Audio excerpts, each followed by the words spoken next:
In this video, I'm going to show you how to purchase and set up your own Termageddon license. Please note, this is not legal advice. Termageddon is not a legal service provider, and this video is provided for informational purposes only.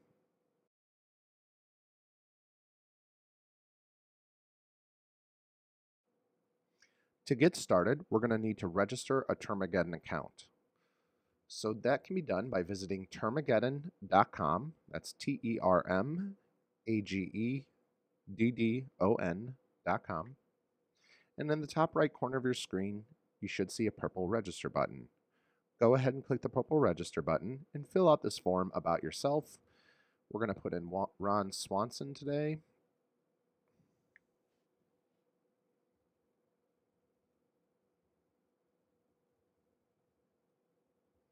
And set a password.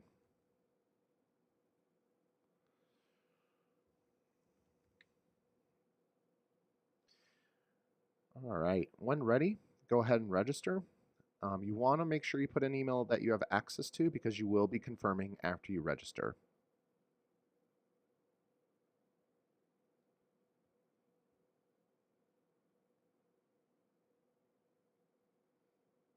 So now that you've registered, you need to head over to your email inbox and look for an email from Termageddon. And in our inbox, we now see that we have a confirm your Termageddon registration email. That is the subject line, and inside the email is a purple confirm email address link. Go ahead and click the confirm email address, and you will be brought to your Termageddon dashboard. In your dashboard, in the top right corner of your screen, you can click Hello Ron, Account Settings in the drop-down, and on the left-hand side, click Payment Information, and then click the purple Update button to enter your credit card information. After you've put in your credit card information, go ahead and click Next. And on the following page, you'll be asked to purchase a license. You can purchase additional licenses if you would like, but just as a reminder, one license includes a set of policies for a website or an application. So in this example, we're going to be setting up one Termageddon license, so I'll keep this as one. And under Choose a Plan, you can choose to do the $10 per month plan, or if you'd like to save 20 bucks a year and not deal with 12 invoices every single year, you can just select the $99 per year plan. And then in the promo code area, if you do have a promo code, be sure to enter it in here and click Apply for a discount on your first payment. And when ready, agree to the terms of service and make payment.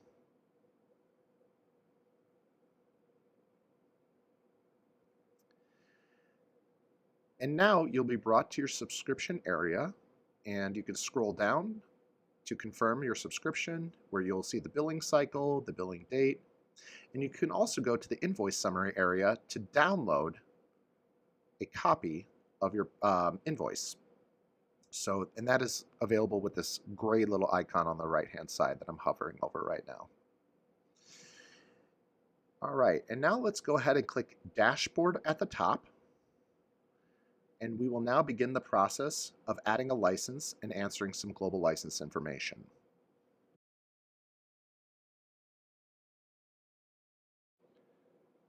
Now we're going to add a license to your Termageddon account. So make sure you're on your dashboard page, and in the purple bar on the right-hand side, click the white Add License button, and here you're going to want to name your license. You can name it whatever you wish it to say. I like to put the domain name because we're going to be building a license for this website. This name will not be disclosed within your website policies. It's just used for internal purposes. And then the next section is copy policies. This is only available if you have existing policies in place for another license. Since we don't in this example, we're just going to leave it as no, I'll start fresh. And when ready, click Add License. Now that the license has been created, we need to go to the license status area of the license and click Continue Setup. And here we'll be brought to a global set of questions about the business. So for this example, we're going to say it's a website, and we're going to name it by the website URL. Who owns this website? In this example, I'm a company. I'll say I'm an LLC. And where was the company formed? For this example, I'll say the United States, and that we were formed in Delaware, and that we are a limited liability company. Where would you like to resolve disputes? This is really just whatever is most convenient for you, as this is what brings people to your turf rather than you having to go to theirs. And since I'm located in Chicago, I'm going to put in the United States, I'm going to select Illinois, and I'm going to put Cook County. And what is the email that users can use to contact you? This email will be disclosed within your website policies, so make sure you put an email address that you're comfortable disclosing within your website policies. For this example, I'm going to put info@deepspacehans.com, as that's a generic email that I receive in my regular inbox. All right, and when ready, go ahead and click the purple Save button, and you've now completed your global license information for your license.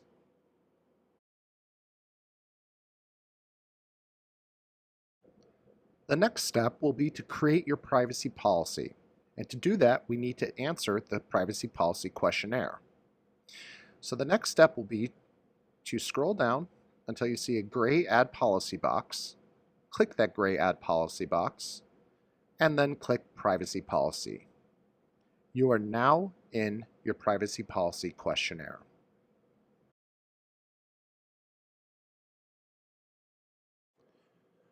The first page of the privacy policy questionnaire is intended to help you figure out what privacy laws apply to you. And based on how you answer page 1, this will dictate the remainder of the questions, as we only ask the questions needed to provide the disclosures that are required under each privacy law you need to comply with. I do want to remind you, Termageddon is not a legal service provider, and as I walk you through this questionnaire, I want you to note that this is not legal advice. This is for informational purposes only.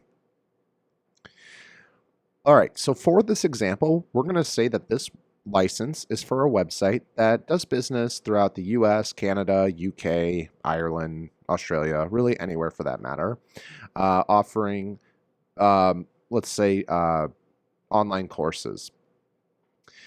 So do you do business in any of the US states? Well, since I could transact really anywhere, I'm going to select all states for this example.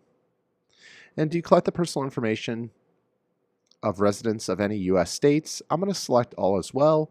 As a good example here would be someone in Wisconsin submitting a form or making a purchase through my website. Do you have annual gross revenues more than $25 million? No. Do you annually buy, receive, sell, or share the personal information of 50,000 or more California consumers, households, or devices? No. Do you derive 50% or more of your annual revenue from selling the personal information of California consumers? No. And do your vendors or clients require you to comply with the California Consumer Privacy Act? I'm going to also put no. All 4 of these questions will populate if you say yes to doing business in California on page 1 and you're a for-profit entity. If you say yes to any one of these, this will require the California Consumer Privacy Act disclosures, but since I wrote no to all of them, I will not be answering those particular questions. Do you offer goods or services to residents of the European Union and or the European Economic Area? So if you're offering goods or services there, you'll say yes. If not, you'll say no. Do you monitor the behavior of residents of the European Union and or the European Economic Area? This could be through something like Google Analytics, which is very commonly installed into many websites. And if you have one visitor from that area, you will want to say yes, just to make sure you add those respective disclosures.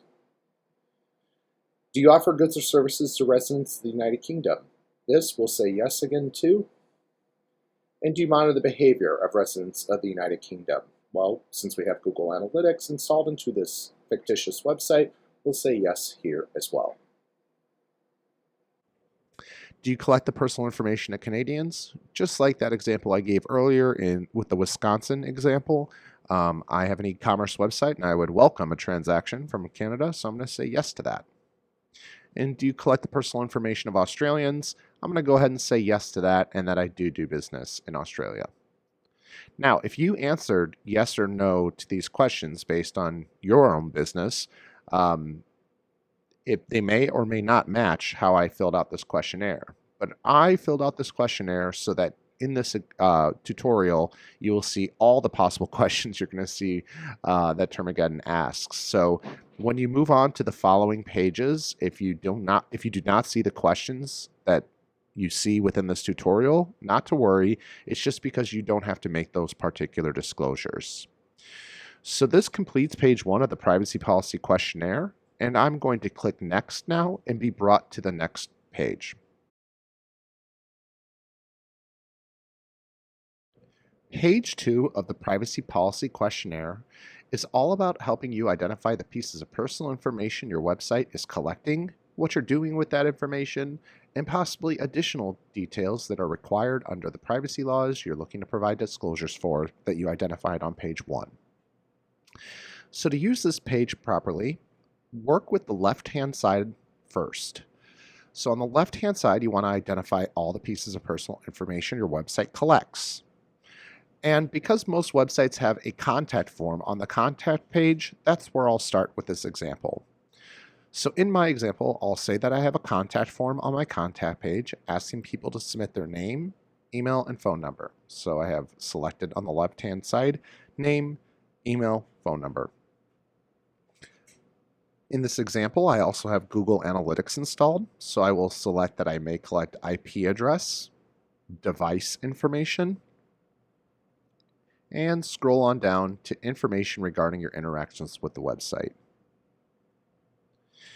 I also may run social media or search engine advertisements in the future where I drive traffic to my website and track the users that are visiting us from the ads I'm running. If I plan to do that, I'm also going to select that I may collect information regarding your interactions with advertisements. Now, in this example, I mentioned that this is an e-commerce website selling online courses. And because I'm not actually shipping anything, I will not select shipping address, but I will select billing address.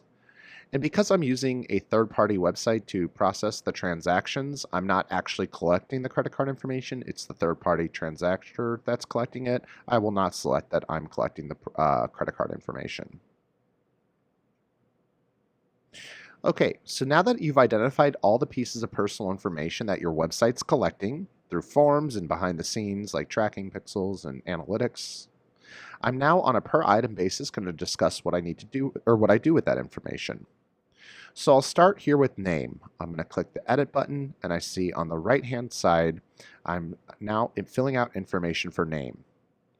And under purposes, I'm going to say that I collect name for the purposes of performing service and customer service to cover the form I have on the website. And since I may send marketing newsletters to the person sometime in the future, I'll say that I collect it for marketing and advertising purposes. And I'm also going to select that I may ask people to participate in surveys or contests. Maybe I'll ask people to provide us feedback or something like that in the future. And in this example, I mentioned it's an e-commerce website, so I will say that I collect this information for the purposes of processing payments and processing or fulfilling orders. And I will also select that I may collect name to enforce our terms of service and verify customer information is two general catch-alls. An example being that you may use someone's name if there's an issue with their relationship to you in the website. So I would address them by name, thus enforcing my terms of service. And verifying customer information, example would be a customer fills out the form on the website and I address them by their name, or maybe I need them to verify their account by confirming their name. Again, those two are general catch-alls. Now that I've identified all the purposes for why I collect name, I'm going to minimize that section, and then I'm going to go to the next section. I see that I'm asked to provide the source of the information. You may not see this. Again, this is all just dependent on how you answer page 1 of the privacy policy questionnaire. Since I have this, I have to answer it. And how do I collect? What's the source for how I collect name? Well, this is information submitted by the consumer because someone somewhere had to take the time to type out their name and submit it to me for me to receive their name. I'm now going to minimize that and go to the next section. What's the legal basis under which you process the information? And I'm going to say that the users provided consent to the processing of their information, and that processing is necessary to perform a contract with the user to cover the fact that they filled out the form on my contact page or possibly made a transaction on the website. And then, do I share this data with third parties? I'm going to say yes. Data gets shared quite often, especially things like name.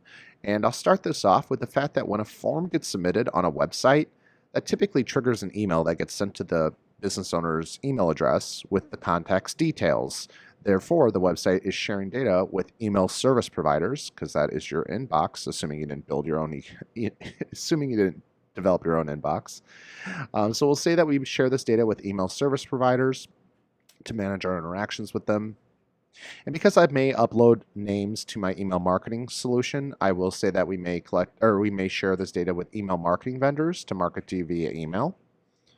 That's like Constant Contact, HubSpot, Active Campaign, stuff like that. And in this example, I'll say that I have a WordPress website, and WordPress websites often store backups of form submissions in the back end of the website, just as a preventative measure in case you never received the lead. So I will say that we may share this data with our content management system, aka WordPress, to manage our interactions with them. And that we may have third-party web developers accessing the back end of the website, so technically they may be able to see that data as well. So we'll want to select that we may share this data with parties that need to operate the website, as well as hosting providers to manage our interactions with you. I'm also going to select that we may share this data with financial transaction processors to process transactions. And then last but not least, if you have a customer management system, otherwise known as a CRM, some examples are HubSpot or Salesforce. If you are using a CRM, you'll want to select that you may share this data with your CRM.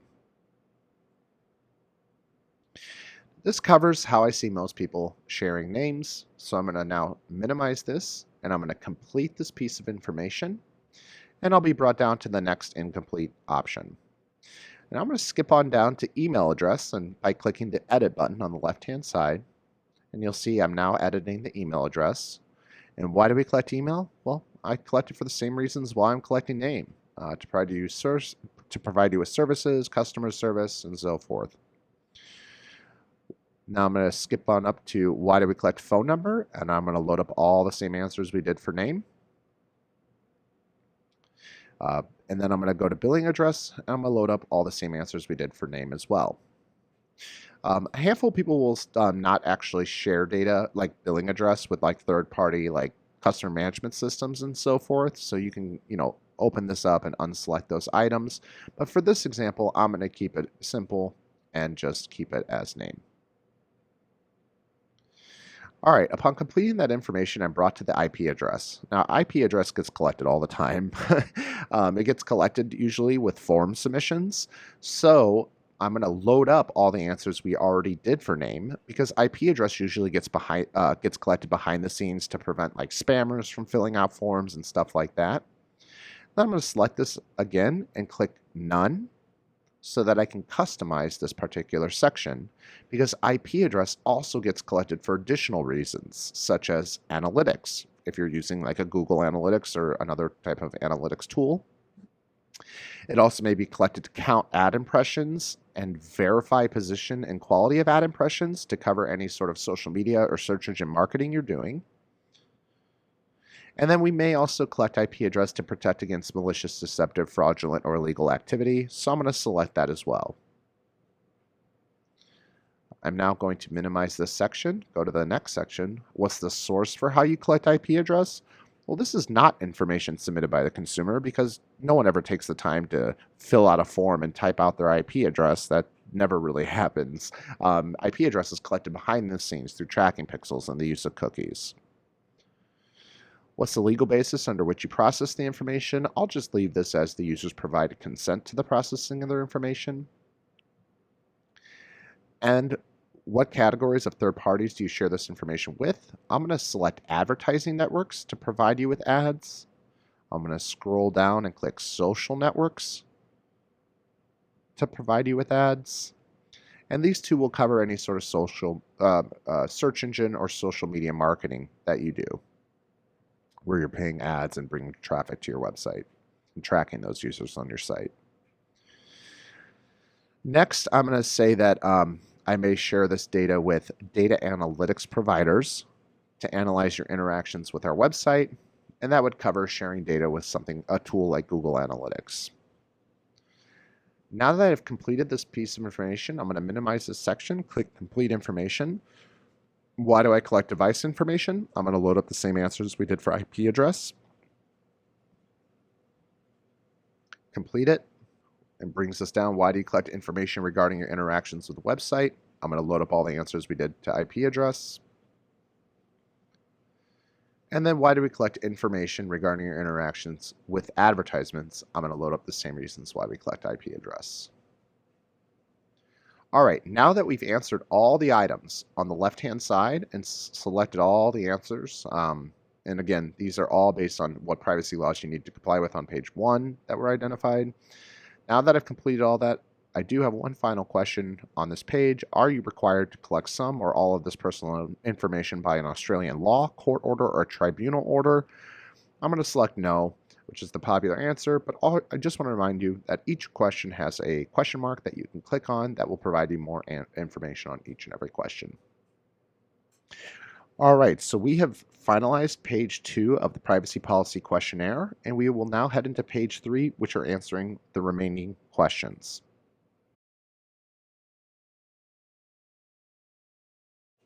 The final pages of the privacy policy questionnaire are a series of questions that need to be answered in order to provide the disclosures required under the privacy laws that you answered on page 1. So the next question in this tutorial is, do you collect and use cookies? And because I have a WordPress website, I'm going to say yes. And another good reason is because I use Google Analytics, I'm going to say yes. So upon clicking yes, based on how we answered page 1 of the privacy policy questionnaire, we get an alert here saying that we need to add a cookie consent solution to the website. Now, there are several options we provide here where you can go to and use for your own website. And I will note that Termageddon will be launching its own cookie consent solution powered by User-Centrics, one of the most popular, if not the most popular cookie consent solution in the world. We'll be launching that in 2022, and it will be included in all Termageddon licenses. But for the time being, there are some links we provide which will bring you to some free options in the meantime. The next question is, do you collect information from children under the age of 18? No, I'm certainly not targeting children with my website. And then, do you sell any of the information you've collected? I'm going to say no here. How long do you store the information provided? Most people say until we no longer need the information to contact you or after you unsubscribe from emails.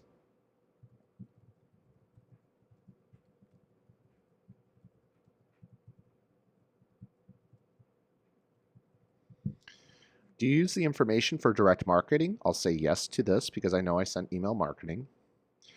Do you use the information you collected for automated decision making? This is a more advanced question.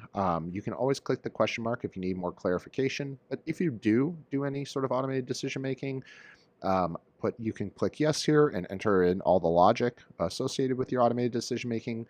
But most companies are not doing this high level stuff. This is, a good example is if you're like buying social security numbers and credit scores to pre-approve people for a loan or something like that. But again, you can always click the question mark to see more information. And similar to that question, do you use the information you collected for profiling? Most businesses are not profiling people, so I'm going to say no to this example. The next question, how do you protect the personal information that you collect? This is the one question where I really like making sure to underpromise and overdeliver, meaning that I'm only going to select the items that I know I 100% do. Because that will be what's disclosed within your privacy policy, and you just want to make sure you're abiding to your privacy policy. So how do you protect the personal information that you collect? I'm going to say that I limit the amount of personal information I collect to strictly necessarily only, because I'm not asking for anything crazy on my website. I'm only asking for the basics. And I'm also going to select that I use an SSL certificate.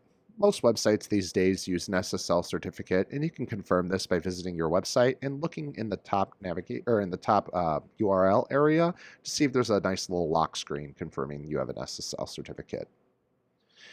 And then last but not least, I'm going to select maintaining up-to-date software and safeguards because in this example, I'm going to assume that I have a third-party web developer that's providing me ongoing maintenance and care for my website and keeping everything up to date. For all the other items in this example, I'm going to say no. And that means that for the next question, would you like to include links to your policies, procedures, standards, or codes in your privacy policy? I'll say no as well. Do you use Google Analytics? We confirmed that is yes earlier in this tutorial. And now I'm going to click next. On the next page, it asks, does your website or application contain links to third-party websites? Yes, social media links. Maybe I have a resources page that provides third-party links. It's very common when a company has a website offering third-party links. Does the website respond to do not track signals? I'm going to say no to this, which is our recommended answer. Unless you've heard of do not track signals and have taken the time to implement that feature, I would go with our recommended answer, which is no. This is a pretty obscure privacy law from a long time ago that no one really implemented. So always remember, we do offer these question marks so you can see more information. Now, the next 5 questions are all based around a fundamental concept, which is, do you want to offer privacy rights to the people that have those rights or to anyone that visits your website regardless of their location? And if I so may, I like putting everyone. Everyone gets the same privacy rights because I think this does 2 things for a business. Number 1, it sends a message in your privacy policy that you're choosing to treat people equally by maximizing everyone's privacy rights. And I think that's a pretty cool statement to make in a privacy policy. But also, I think it makes a business owner's life easier because if someone were to exercise their data privacy rights, you, the business owner, don't have to look up where this person's located and what specific rights they have. Rather, you can just be a good person and delete all their data. So I like putting everyone here, but you can read each question mark and see what this all means and go from there and just make whatever decision's best for your business. What information will the consumer need to provide to verify their identity for requests to exercise their rights? I'm going to put name and email because, yeah, if you can confirm your name and email, that's enough to say you are who you say you are for my business. How will you notify users of changes to this privacy policy? Our most popular answer is by posting the updated privacy policy to this website because that's the service we provide. The next question is, who should the user contact to exercise their data privacy rights? And here we ask you to fill out your name, title, email address, phone number, web page, and physical address. These fields may be required under the privacy laws you need to comply with, so please fill this out. I will note that some customers are uncomfortable listing things like their physical address, so I will note that you can leave this field blank. However, I will note that this may result in non-compliance. So I'm going to go ahead and fill this out now.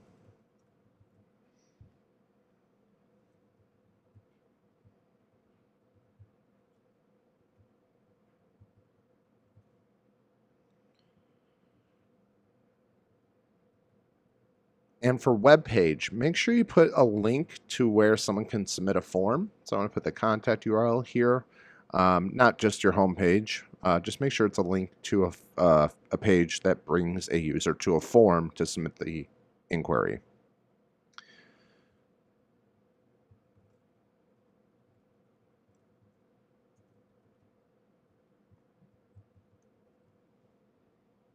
There you have it. Where do you process the data? Since I'm located in Illinois, that's where I'm going to put. Do you have a data protection officer? No, I have not employed a data protection officer. Do you subscribe to any Australian privacy codes? I do not. Do you participate in an Australian external privacy dispute resolution scheme? No, I do not.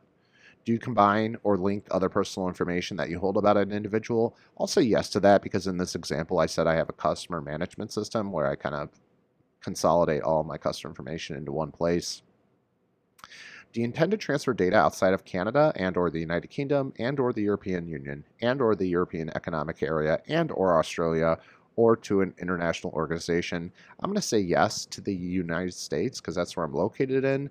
And this is an example, since I have a website, I'm a US based, and I get a transaction from someone in Canada. Well, that means technically I'm taking data from Canada and bringing it to the United States, and that's why yes is a very popular answer.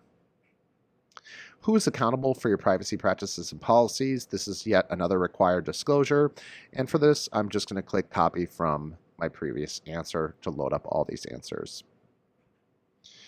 We have now completed the final pages and thus the entire privacy policy questionnaire.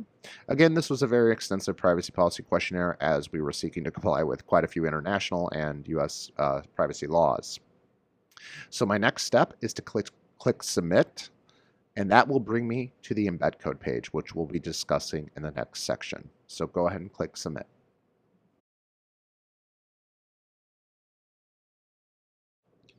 Now that you've generated your privacy policy, you will need to embed the embed code into the body of your privacy policy page on your website. And if you're doing this yourself, you can click the instructions area right here to learn how to embed the codes on popular platforms like WordPress, Squarespace, Shopify, and more. If you are using a third-party web developer, you will want to click Users on the left-hand side, and then inside there is a purple Share button, and you'll be able to enter the email address of your web developer and share that license with your web developer. Whenever you share a license with someone, they will receive an automated email alerting them that they've been issued access to your license, but it might be nice to also just send them an email letting them know that you shared the license with them. One final note, make sure that you use the embed code for your privacy policy, and that's it for your privacy policy page. A lot of people try to put all of their policies on one web page, which is considered non-compliant, and you can learn more about why that is the case by clicking the Here's Why link, which will take you to an article. But simply put, you want to put one embed code per policy page. So this embed code for the privacy policy would go onto the privacy policy embed code page. Last but not least, I will note that you do have the ability to override your policy. Overriding a policy means that you're going to be customizing that section of a particular policy to have it say whatever you wish it to say. If you customize your policy, we will no longer be able to automatically update it, but we'll still notify you when changes are required for that particular section and provide you copy to review to consider using with whatever you previously customized it to be. This completes the privacy policy questionnaire, and in the next section, I'll be showing you how to create a terms of service.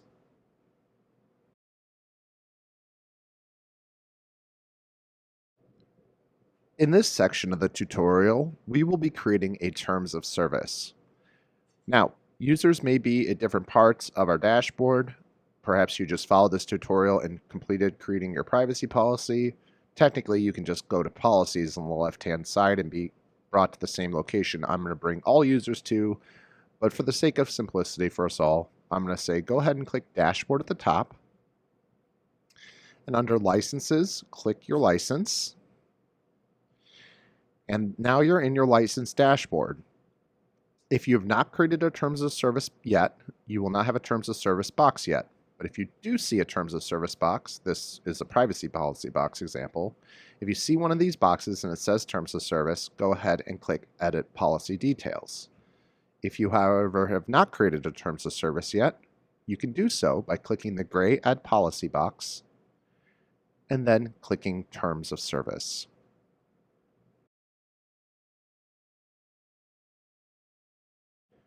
The first question of the Terms of Service questionnaire is to see if you offer an e-commerce component to your website.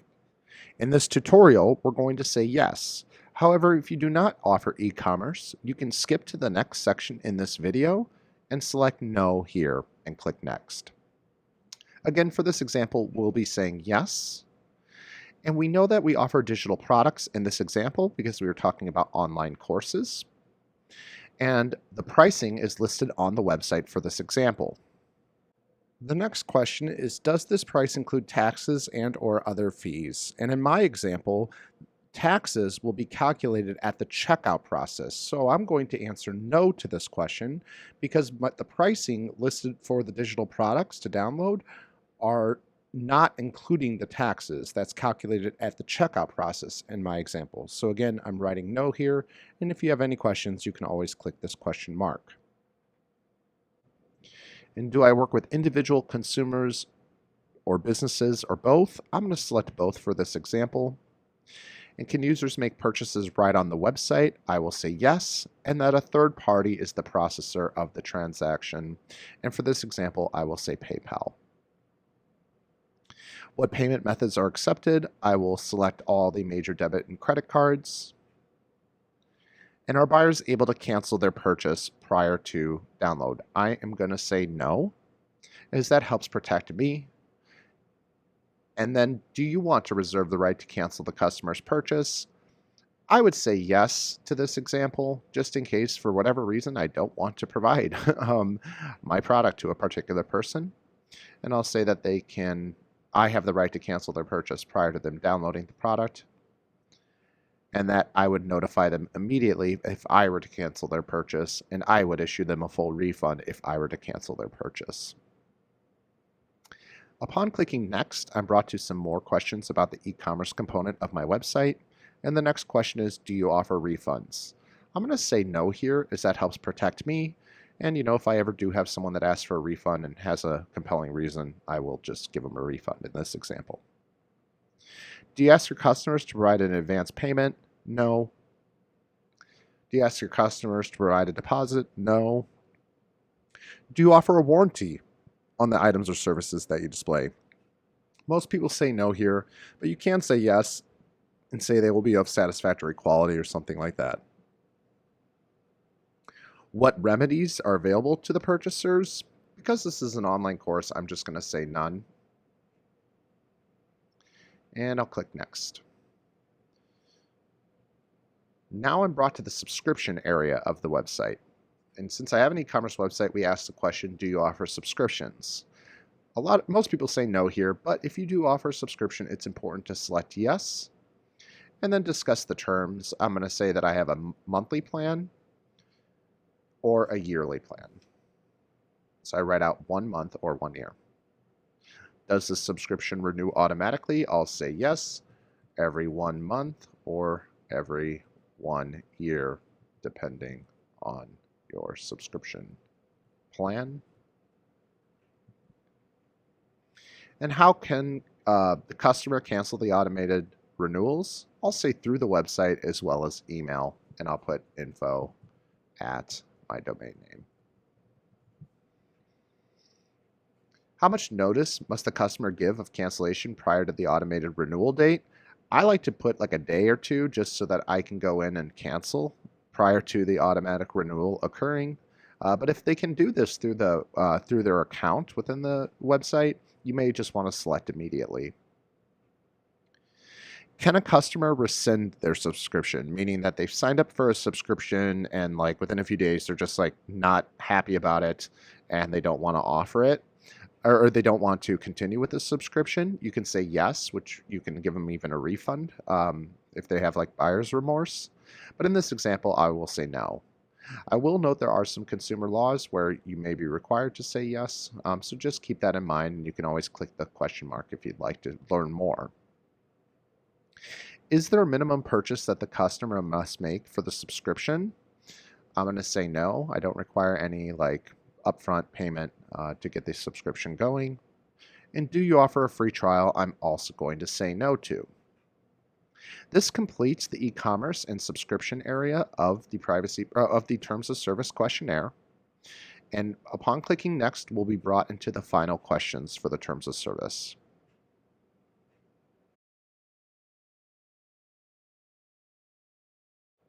The final page of the Terms of Service questionnaire are a series of questions that, when answered, will help generate a Terms of Service that will be intended to help limit your liability as a business owner or person. So for the first question, can users create accounts? Most people say no here. However, if you have an e-commerce component, that's a really good example of when you need to say yes, because people will have an account where they can manage their e-commerce transactions. How can a user terminate an account? This depends on just how your website's set up, but most people select both of these options by contacting us and through the website. Can users make comments or create content on your website? I'm going to say yes here. And then there are certain types of content that's prohibited from being posted. A really good example of comments is if you have like a blog area where people can make comments on your website. Now, as for comments I want to prohibit, I'm going to select all these items and feel free to read through each one and decide if you want to prohibit that, for whether or not you want to prohibit it from your being on your website or not. Does your website contain links to third-party websites? Yes, my social media links are a really good example. Maybe I have a resources area with third-party links. Third-party links is very commonly yes. In what year did you publish your website? I'll select 2021 with the idea that I'm about to launch my new website. Who should the user contact if they believe you're infringing on the intellectual property or that someone else is infringing on your intellectual property? This is almost always the business owner. So I'll put in our fake business owner name and details here. Now, you will see that we ask people to provide a phone number and address. This is because, I'm going to write this out real quick. So this is because this is a requirement under the Digital Millennium Copyright Act. So we are asking this particular question to provide what is known as a DMCA notice, which more or less says, please let us know if we are using any material that's not our property on our website and providing all this information. A DMCA notice to be complete has to include a phone number and address. However, if for any reason you do not want to include your address, you can put NA here, but I will note that that would then be an incomplete DMCA notice. So something you need to balance out, especially if you're like, just getting going with your business, you're working from home or something like that. Do you subscribe to an industry or trade code of conduct? Most people say no here. If you are a part of an association or trade code of conduct that you have to comply with, you can list the names here. A really popular example is like real estate agents. They have to subscribe to the National Association of Realtors here in the United States. So you would type in National Association of Realtors Code of Ethics and put a link to that code of ethics. But again, for this example, we will say no. How will you notify users of changes to this terms of service? For this example, we'll say by posting the updated terms of service to this website, as that's the service Termageddon provides, and that we will provide no immediate notice of any changes. And now that your terms of service questionnaire is fully answered, go ahead and click the Submit button.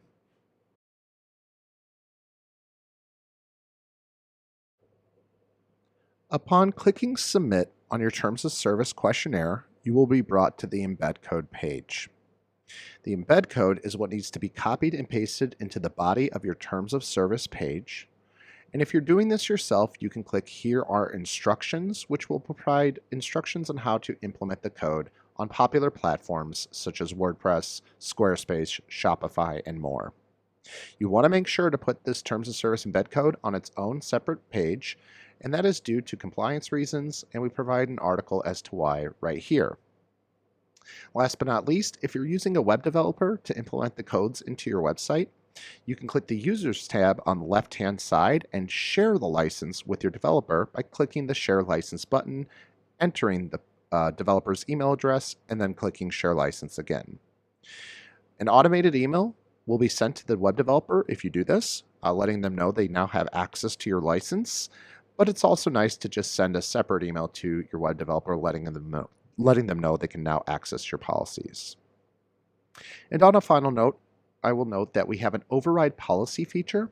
When you click that, this is a section that will allow you to customize any section of your terms of service to have it say whatever you wish it to say.